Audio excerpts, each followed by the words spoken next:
Okay. Hello everyone, we're going to be going over shoulder extension. So first we're going to have to ask the individual to lay face down. They are going to be prone, no abduction or adduction anywhere, no rotations either. And then we're going to have them face their head away from us. So we're measuring the left side, so we'll have them turn their head towards the right.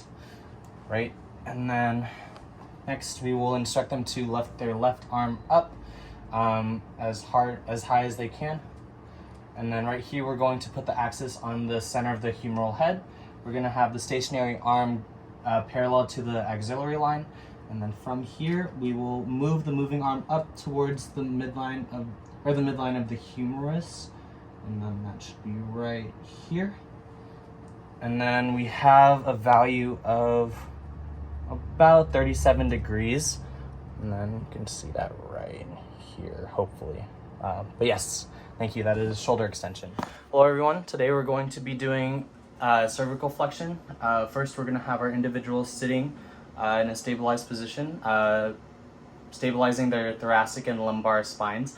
And then we are going to be having them tuck their chin down to their chest. So if you could do that for me. And then the axis is going to be right here on the external auditory meatus. And then we're going to have the stationary arm perpendicular to the floor. And then we are going to start the moving arm at 90 degrees for this measurement.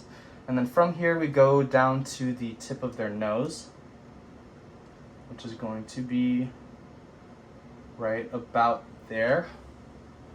And then as you can see, we have a measurement of about 32 degrees. And then if you could see that, move it back a little bit closer. Yes, and that is cervical flexion. Hello everyone, today we're going to be doing lateral trunk flexion. So for this one, we're going to have our individual standing straight up. And then for this motion, we're going to have them bending towards one side. So if you could bend to the right for me. Okay, so some things that we're looking out for, we don't want to see them bending forward when they're doing the motion. So for example, we don't want to see them doing this, or we don't want to see their contralateral leg lifting as they do the reach as well. So we want a stable base, so we're going to have their feet shoulder width apart, and then we're going to have their pelvis area stable as well. So we only want to see movement in the frontal plane, right? Next up, we're going to look for where we place the axis, which is going to be the S1 spinous processes. So that should be right about here. So this is going to be where our axis is, and then the stationary arm is going to be perpendicular to the ground and vertical. Next, we're going to be moving the moving arm towards the C7 processes. So if I could have you bend down one more time, or bend to the side one more time. Okay, so the axis is now on the spinous processes, the S1, and then we're going to be moving the moving arm towards the C7. Which is going to be right about there. Okay. And then we have a value of 21 degrees. So today we're going to be doing hip internal medial rotation. So for this exercise, we're going to have our individual sitting on their chair. And then we're going to want to make sure that their knees are flexed, not touching the floor, and that their distal thigh is stabilized. So this is going to be the distal thigh because we're working with this one.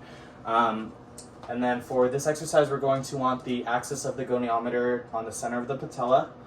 And then we are going to ask the individual to kick out their leg towards, here, let me move to this side.